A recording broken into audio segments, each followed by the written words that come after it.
Para sahabat, sekarang saya akan bertutur tentang desa membangun dan membangun desa.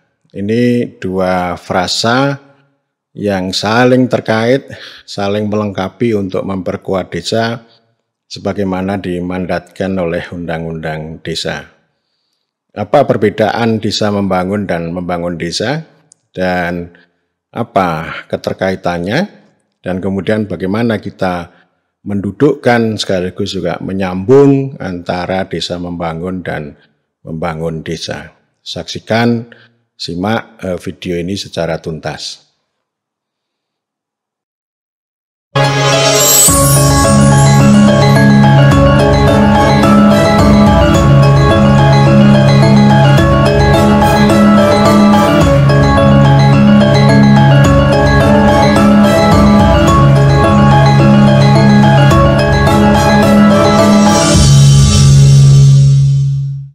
Secara konseptual, desa membangun itu sama dengan pembangunan desa. Dan membangun desa itu secara konseptual sama dengan pembangunan kawasan perdesaan. Tetapi evolusi itu sebenarnya berangkat dari pembangunan perdesaan atau rural development. Itu adalah konsep dari dunia barat yang ditebarkan ke seluruh penjuru dunia, mulai dari India sampai Indonesia, dan Indonesia kemudian mulai mengenal pada tahun 70-an dengan konsep Integrated Rural Development. Itu melalui proyek kerjasama negara-negara barat maupun Bank Dunia di Indonesia. Oleh Departemen Dalam Negeri itu diterjemahkan menjadi pembangunan desa. Dan pada waktu itu Pak Harto sangat fasih berbicara tentang pembangunan desa itu.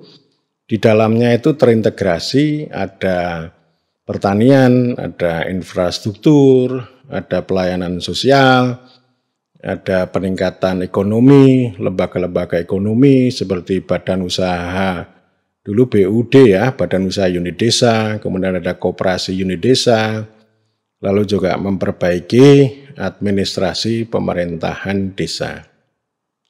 Nah, ini yang tidak dikenal, ini administrasi pemerintahan desa itu dalam konsep generik rural development. Karena secara konseptual rural development itu kan berbicara tentang ini ya, rural perdesaan. Perdesaan itu adalah ruang ya di remote area di desa-desa itu ya. Dan orientasinya sebenarnya adalah untuk yang terpenting itu adalah pembangunan pertanian ya di kawasan perdesaan itu. Dan dalam perjalanan dari pengaruh barat itu kan disandingkan juga dengan konsep community development. Jadi ada rural development dan ada community development. Community development ini menyentuh community, menyentuh masyarakat, terutama pada penguatan institusi lokal. Dan ini lebih banyak dijalankan oleh institusi partikuler di luar negara, terutama perusahaan-perusahaan swasta. Kalau rural development itu melalui jalur negara. Nah, saya kira integrated rural development yang diterapkan di Indonesia itu pada waktu itu memperhatikan tiga aspek, yaitu aspek ruralnya yang itu sangat terkait dengan pertanian. Kemudian yang kedua adalah community, ini memperbaiki masyarakatnya, ya, termasuk institusi-institusi lokal. Dan yang ketiga adalah village, itu terutama pada aspek pemerintahan desa itu diintegrated ya, digabungkan. Dulu sangat terkenal pembangunan desa itu ya, diterjemahkan menjadi pembangunan desa. Dan itu yang menciptakan itu Kementerian Dalam Negeri, sehingga dulu juga memproduksi kader pembangunan desa di mana BMD juga punya peran besar di sana. Nah, itu dulu sangat legendaris ya, Dirjen Pembangunan Desa, Kementerian Dalam Negeri ya, tempatnya di Pasar Minggu itu. Dan Dirjen Bankdes itu bertahan sampai pada tahun 90-an awal. Karena Bank Dunia ini kan melakukan revisi. Mereka melakukan refleksi atas kegagalan itu, ya. Gagal karena yang ditunjuk gagal itu kan karena ini ya, dulu ada korupsi gitu. Kalau menurut Profesor Mubyarto itu dulu ada talang bocor ya. Jadi ini kan dulu ada bantuan desa. Jadi bocor di tengah jalan sehingga yang sampai ke desa itu sedikit itu. Jadi dulu ada semacam revisi bahwa integrated rural development itu kurang memperhatikan aspek governance, kemudian yang kedua juga tidak memperhatikan aspek partisipasi masyarakat. Dan oleh karena itu pendekatannya lalu berubah menjadi community based development. Ya, community based development lalu di akhir tahun 90-an ya dengan program PPK, pengembangan kecamatan itu lalu berubah lagi menjadi community driven development. Nah, Direktorat Jenderal di Dagri juga berubah. Tahun 90-an berubah menjadi Direktorat Jenderal Pembangunan Masyarakat Desa. Kemudian pada tahun 2000-an awal di era reformasi itu berubah menjadi pemberdayaan masyarakat desa, lalu berubah lagi menjadi pemberdayaan masyarakat dan desa. Jadi desanya ini tidak ditempelkan dalam pemberdayaan masyarakat atau dalam pembangunan, tapi ini desa ini orientasinya pada aspek pemerintahan. Sehingga memang kalau di pasar minggu dulu ada dua haluan. Ada haluan pemberdayaan sama haluan pemerintahan. Itu saling mengkritik. Dan di sisi lain bahwa pembangunan desa itu kan menjadi ciri khas bagi Kemendagri. Sementara kalau Bappenas itu lebih banyak berbicara tentang rural development, pembangunan perdesaan. Nah itu dulu pada RPJMN periode Presiden SBY itu cukup diri ya, cukup lengkap itu ditulis rural development, pembangunan perdesaan ini yang sebenarnya dia berisi tentang berbagai hajat hidup orang banyak atau sektor-sektor tetapi di rural ya atau di wilayah perdesaan. Jadi kalau Bappenas itu tidak berbicara desa, tapi kalau Kemendagri berbicara desa. Ketika RUU Desa di awal-awal pada tahun-tahun 2007 sampai 2010 itu disusun, kemudian ada diskusi antar kementerian, Bappenas itu menyampaikan kritik, oh ini kok terlalu pemerintahan banget. Pembangunannya di mana? Jadi dulu Bu Hayu Parasati, seorang direktur, itu kan berbicara begini, kalau kami pengen desa itu sebagai basis pertumbuhan ekonomi, jadi tidak hanya pemerintahan banget seperti dikonsepsikan oleh Kementerian Dalam Negeri. Ya, dan meskipun dulu rural development gitu, ya, rural development itu ada dalam RPJMN, kemudian pembangunan desa juga masih dipakai oleh Kemendagri, tetapi yang paling menonjol kan pemberdayaan masyarakat desa. Ya, dengan PPK dan kemudian lebih masif lagi sejak tahun 2007 namanya Program Nasional Pemberdayaan Masyarakat. Yang ini melalui desa, ke dalam desa. Nah, pada saat yang sama dulu tahun 2008 kami para pemikir, para pegiat desa ini kan menyampaikan kritik terhadap PNPM.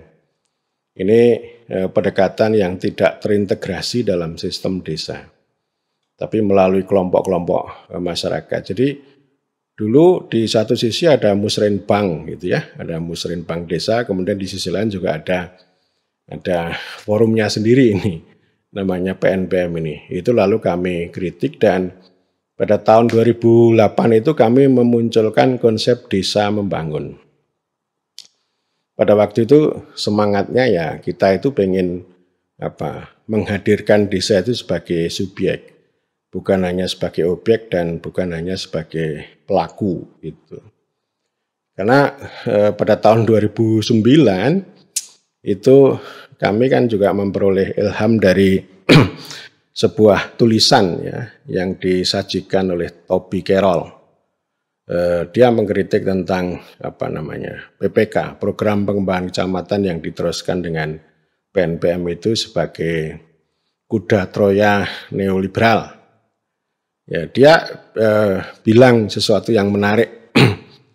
Ya, ini program pemberdayaan masyarakat yang masuk ke desa ini kan melalui negara, masuk ke dalam negara, melalui negara tetapi tanpa negara.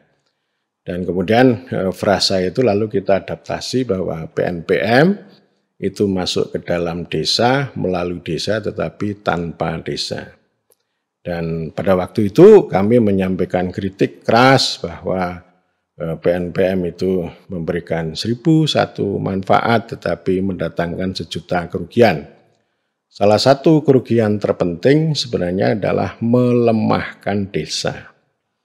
Desanya tidak kuat karena pemerintah desa pada waktu itu hanya menjadi fasilitator, bukan sebagai government, bukan sebagai regulator gitu ya.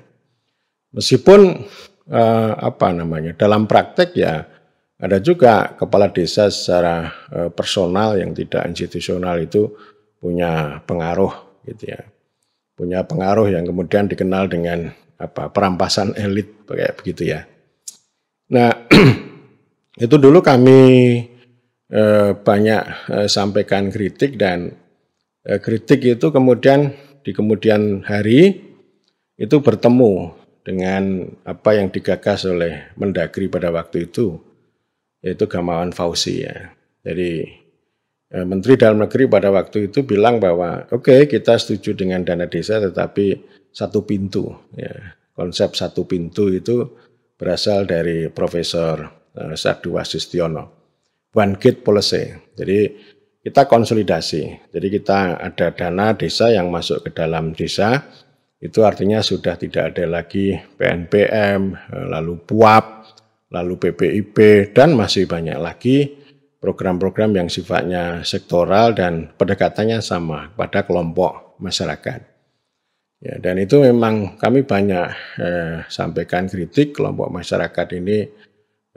Kelompok masyarakat itu adalah institusi yang prematur, hanya sebagai kanalisasi proyek, dan ketika ada kelompok masyarakat yang menjadi besar dan kuat, lalu dia untouchable, susah disentuh seperti dinasti yang kemudian menciptakan konflik dengan warga maupun dengan pemerintah desa. Jadi ini perjalanannya seperti itu, dan satu poin yang mau saya katakan mengapa dulu kami memunculkan konsep desa membangun itu karena pendekatan kami sebenarnya melawan negara membangun desa yang top down, yang desa hanya sebagai lokasi, desa hanya menjadi objek, desa itu hanya menjadi penerima manfaat tetapi tidak memberi manfaat. Sehingga desa ini kan lemah gitu. Atau dalam bahasa Ahmad Muqawam ini kan sebenarnya membangun sambil merusak desa. Sehingga ini dibalik ini. Jadi maknanya dulu ya ini pembangunan yang masuk desa itu harus disentuh dengan paradigma desa itu membangun. Ini kan sama dengan konsep memperkuat desa atau memberdayakan desa yang disampaikan oleh Ibu Ketua Umum Partai Demokrasi Indonesia Perjuangan. Jadi subjeknya dulu, institusinya dulu itu yang harus duduk diperkuat dan kemudian mereka yang akan menyelenggarakan pemerintahan, pembangunan, kemasyarakatan maupun juga pemberdayaan.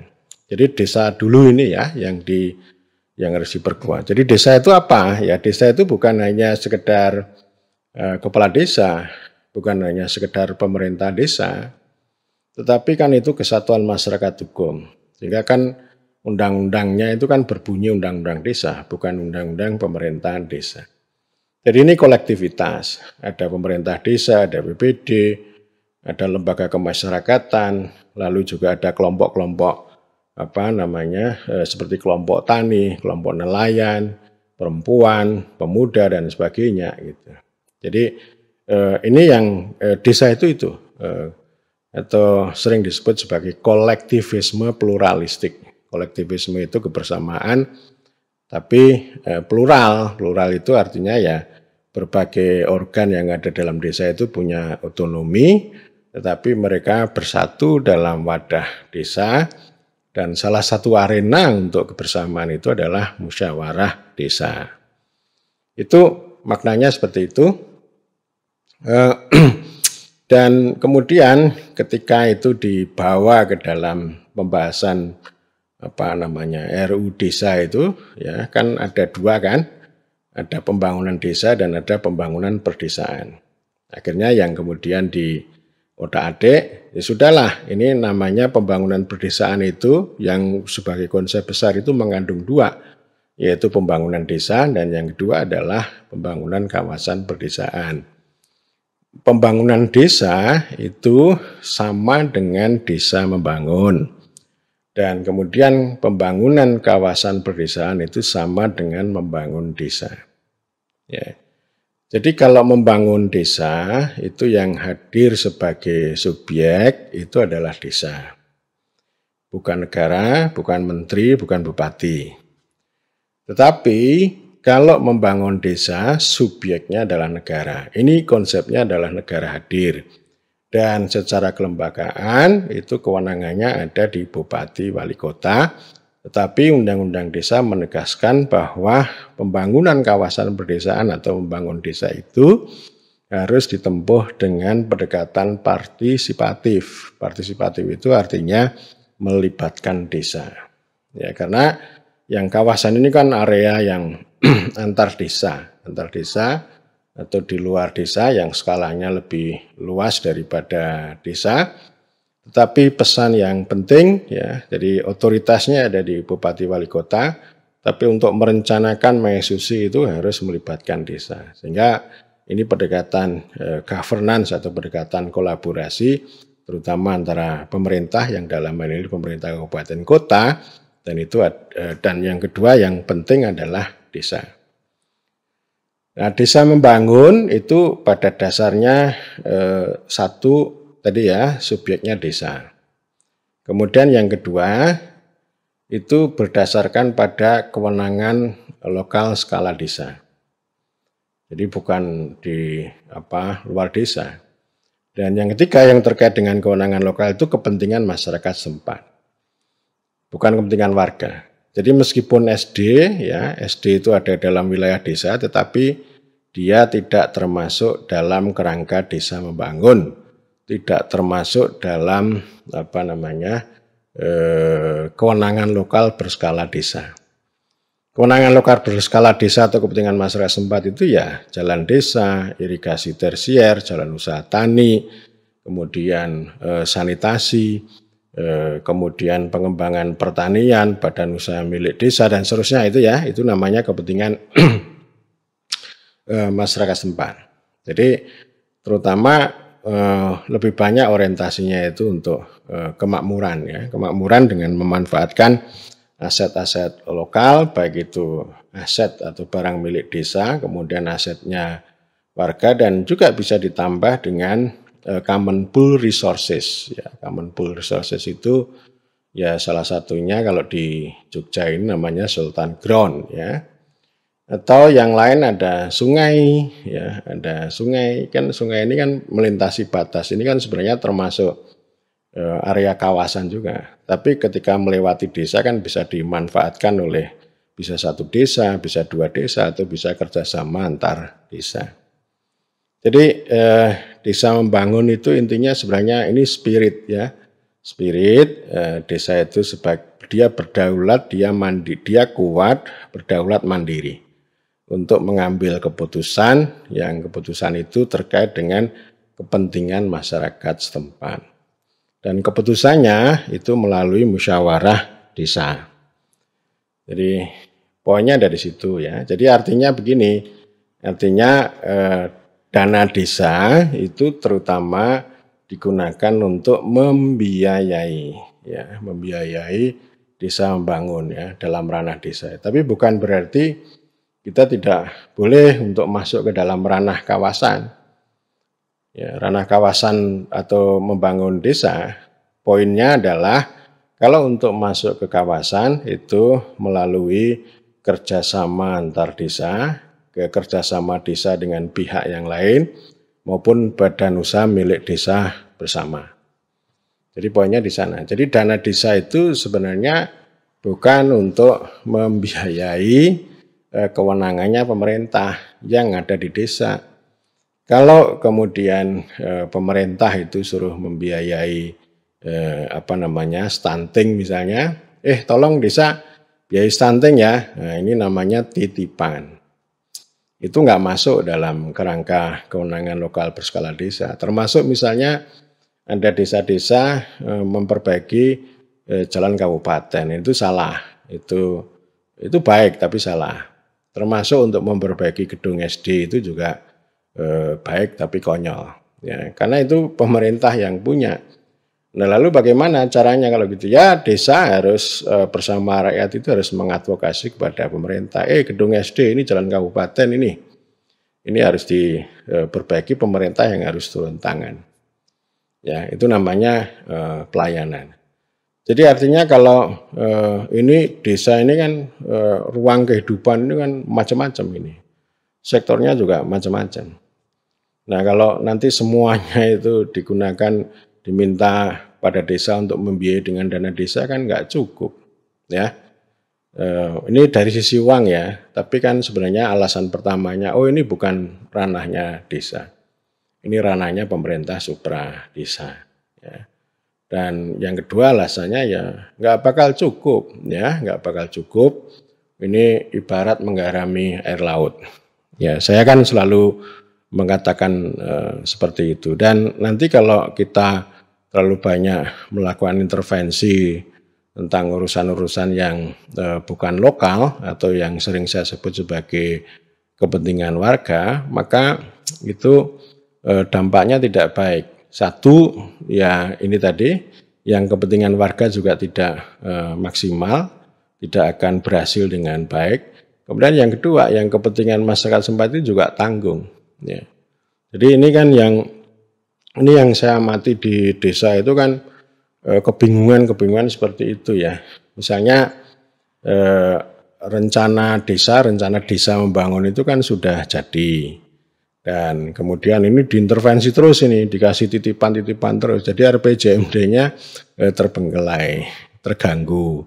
Yang sini juga tanggung. Jadi artinya ya itu institusi kecil tetapi diberikan banyak beban sementara sumber dayanya sangat terbatas. Ya, jadi orang bilang ini 72 triliun ya kalau agregat.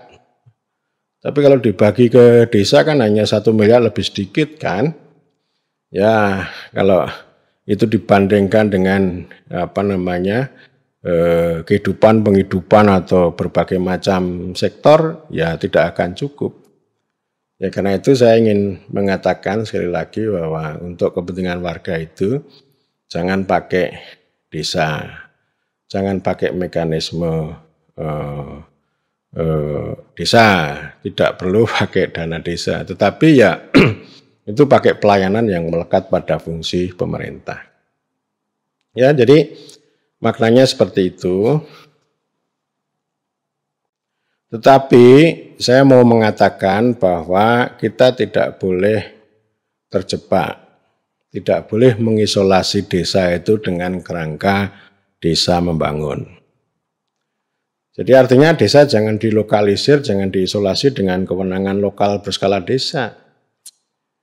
Ya, saya pernah mengatakan bahwa desa yang terjebak dengan desa membangun terus-menerus, yang terisolasi dengan desa membangun, itu selamanya akan tertinggal, selamanya akan begitu-begitu, akan mengalami involusi atau jalan di tempat.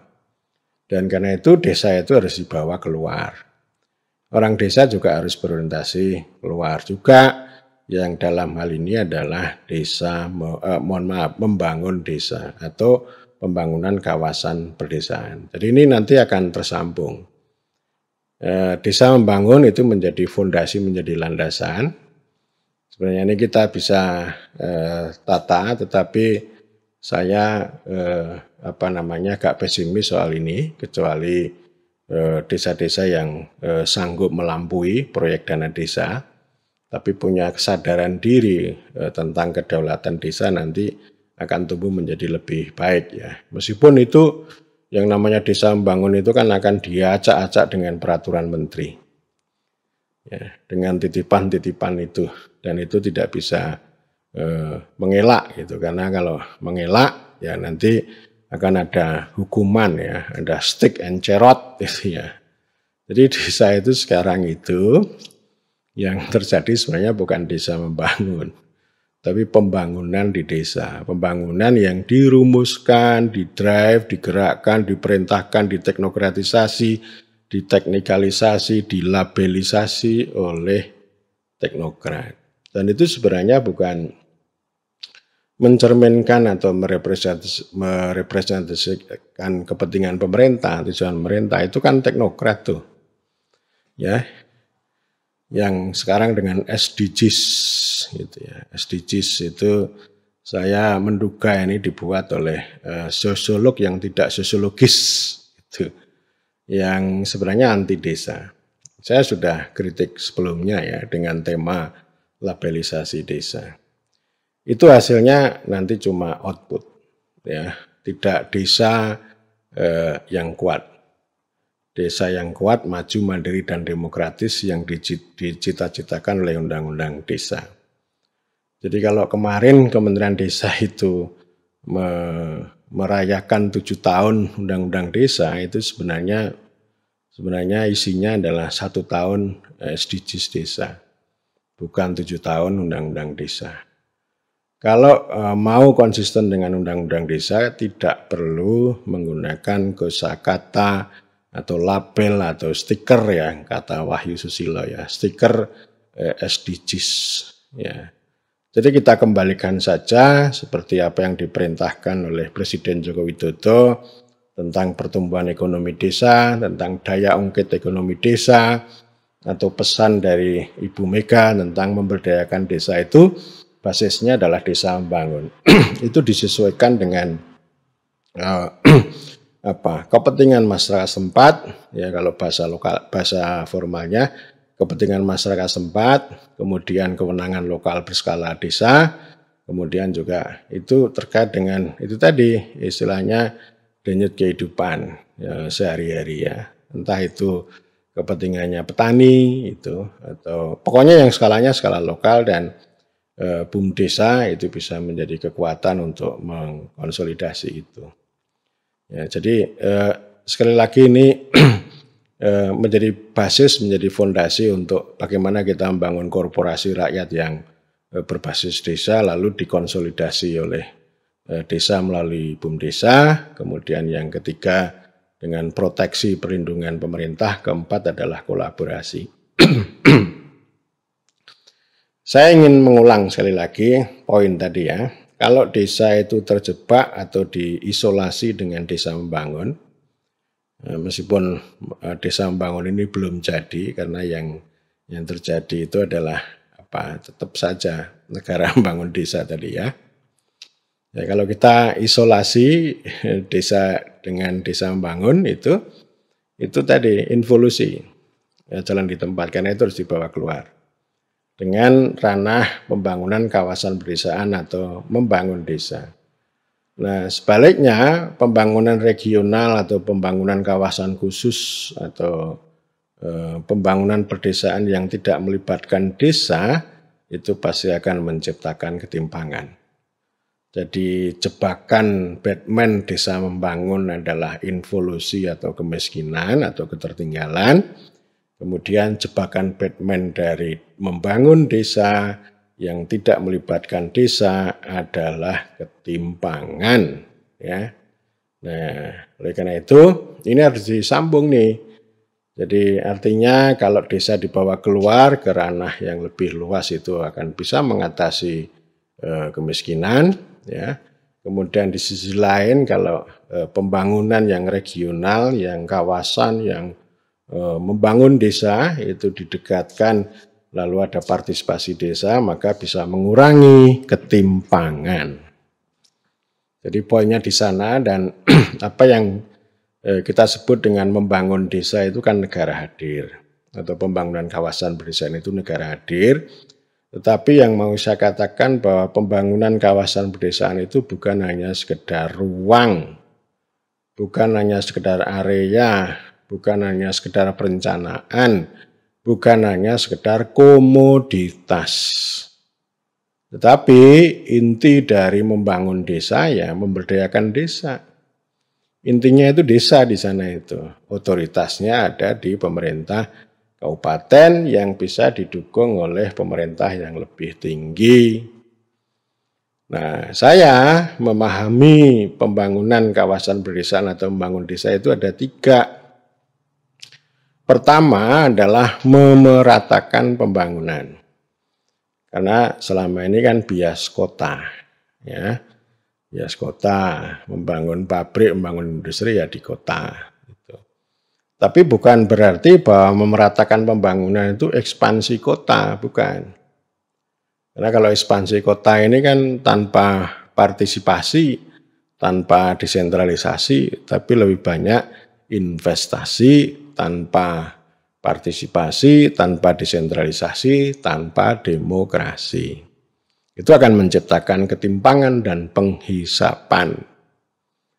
Ya, harus diratakan ke sana, diratakan misalnya industrialisasi perdesaan. Ya, atau bahasa lain kan sebenarnya kan memeratakan pembangunan ini kan ruralisasi. Ya. Ruralisasi itu ya pembentukan desa sebagai basis ekonomi. Gitu. Ini yang dipikirkan oleh Presiden itu kan begitu. Beliau kan bolak-balik. Bagaimana mengurangi urbanisasi? Ini kan nggak diperhatikan oleh para menteri. Malah ngomong yang lain. Ya, saya sudah membahas tentang daya ungkit ekonomi. Daya ungkit ekonomi yang bisa ditempuh melalui desa membangun dan membangun desa. Keduanya dikonekkan, dihubungkan. Ya, itu namanya ruralisasi. Saya mengambil contoh Kabupaten Jepara. Itu kabupaten yang paling rendah kemiskinannya di Jawa Tengah.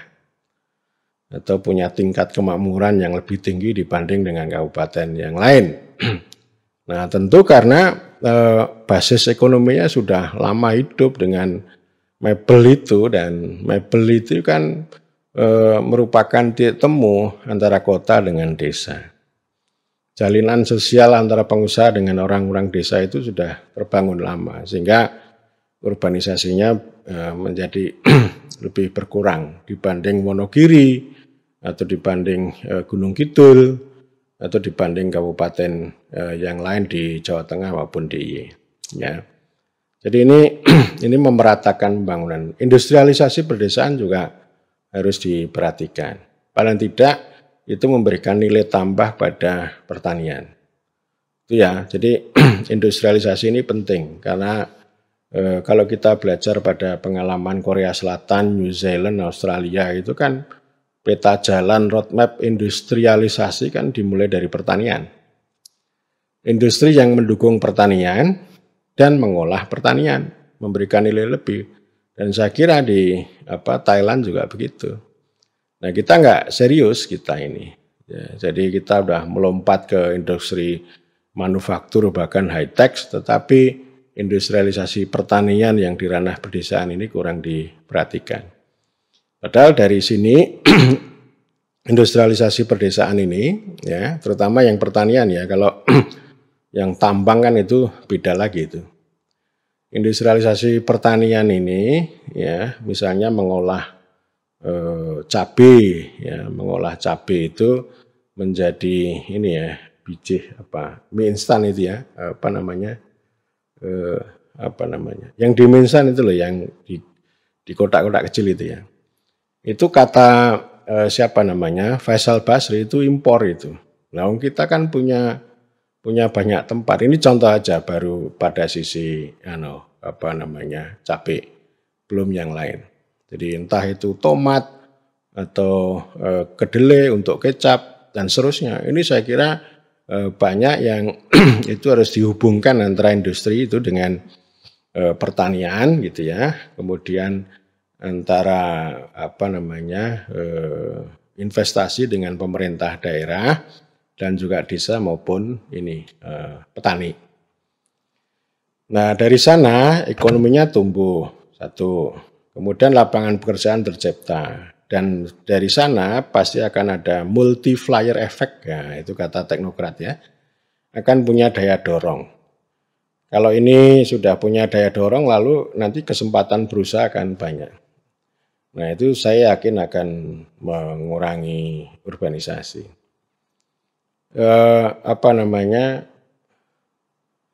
Sulit nggak? Ya, orang bilang ini tidak mudah, tapi saya kira juga tidak terlalu sulit kok. Kalau orang membangun kawasan ekonomi khusus seperti Batam bisa kan, kita membangun kawasan-kawasan pedesaan di setiap kabupaten kan bisa.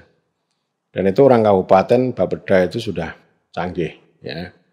Di spot-spot ya, di titik-titik tertentu itu ya, misalnya 3 kecamatan itu menjadi ada 1 titik industrialisasi pedesaan yang disesuaikan dengan hasil bumi di sana gitu. Maka itu akan memberikan nilai lebih.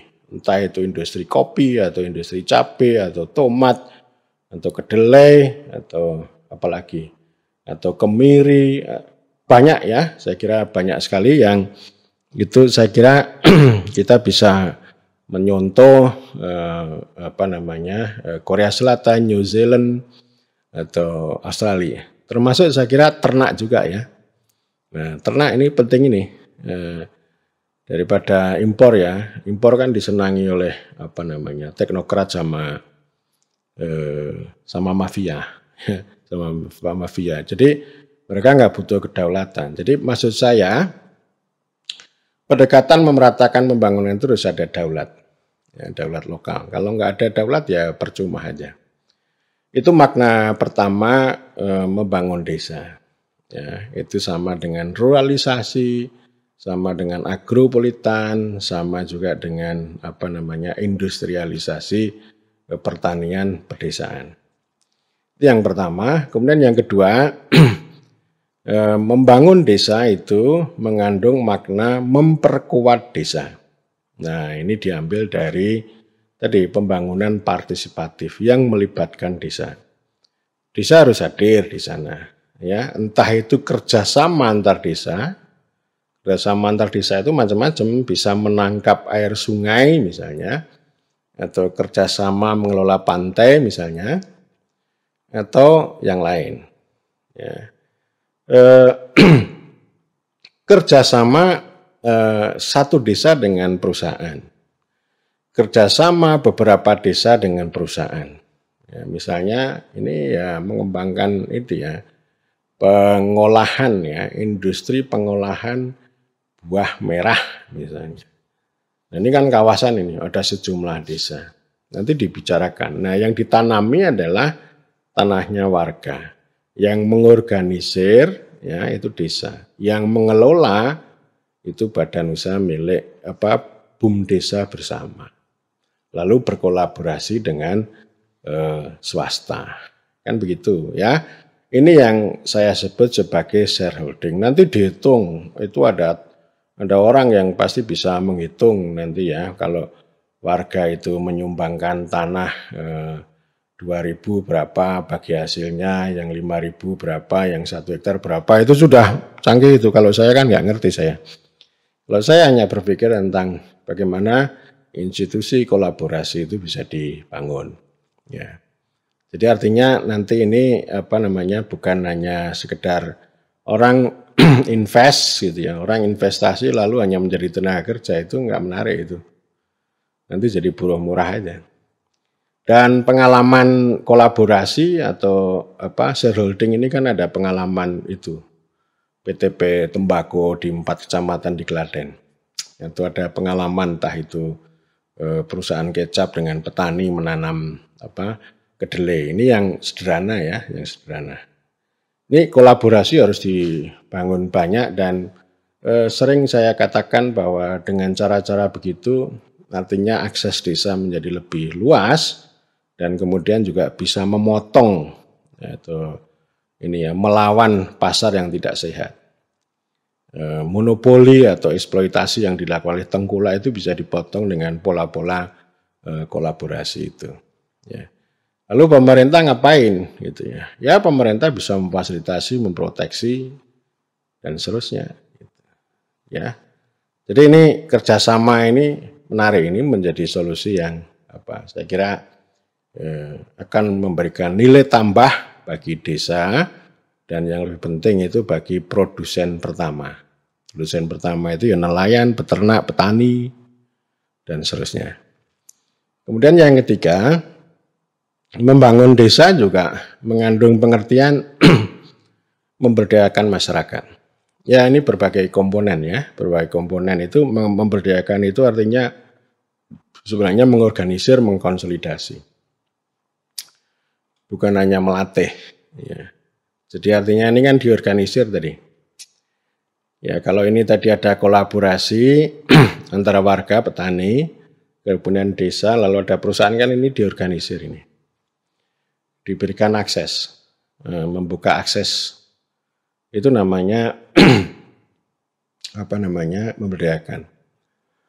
Kalau tidak melalui kolaborasi seperti itu juga bisa saja dulu ada cerita teman saya. Bagaimana 11 desa di Indramayu itu mengorganisir, ada 11 desa ya, mengorganisir petani garam, ya, diorganisir. Dan kemudian mereka bisa melakukan negosiasi dengan perusahaan. Jadi pengorganisasiannya itu dimulai juga dengan memperkuat mereka, memperbaiki kualitas produk, ya, termasuk nanti distribusi. Dan yang jauh lebih penting adalah akses pasar. Ya, itu namanya memberdayakan masyarakat, ya, atau memberdayakan rakyat. Ya bisa para produsen pertama itu bisa dikonsolidasi dan kalau kerjasama nanti ya bisa BUMDesa bersama yang mengelola. Kalau satu desa ya bisa juga ini pakai BUMDesa atau bisa juga kerjasama antar BUMDesa. Satu BUMDesa dengan BUMDesa di desa yang lain itu bisa saling bekerja sama. Ya. Jadi saya arahnya di sana. Kita harus serius ya. Kalau soal perbaikan kesehatan pendidikan itu kan jalan yang harus ditempuh kan memperbaiki pelayanan. Bukan pembangunan desa. Bukan pembangunan kawasan perdesaan. Tetapi dua poin itu, desa membangun dan membangun desa ini kan orientasinya untuk orientasinya untuk kemakmuran, ya. Bagaimana membangun aset, ya, akses, aktor dan arena. 4A itu, ya. Ya, aktornya harus jelas. Aktornya ya petani-petani ya, atau produsen pertama, nelayan, peternak ini yang menjadi utama.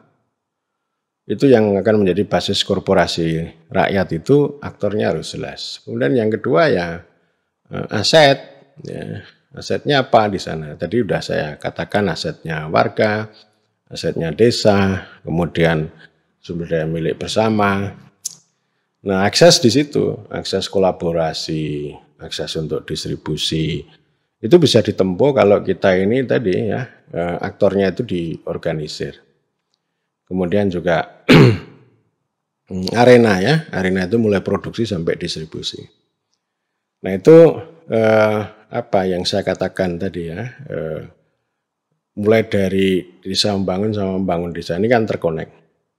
Dari koneksi itu lalu ada jalinan ya, ada korporasi rakyatnya tumbuh, dikonsolidasi oleh desa, diproteksi oleh pemerintah, kolaborasi dengan swasta. Ini akan menumbuhkan ekonomi gotong royong. Ekonomi gotong royong, ekonomi ya seperti yang disampaikan oleh Bung Karno ini kan aksi kolektif untuk mencapai meraih kepentingan dan tujuan yang sama. Ya, yaitu kemakmuran. Sama dengan cita-cita yang disampaikan oleh Presiden Jokowi maupun juga Ibu Megawati Soekarno Putri. Ya. Saya kira demikian dan matur nuwun.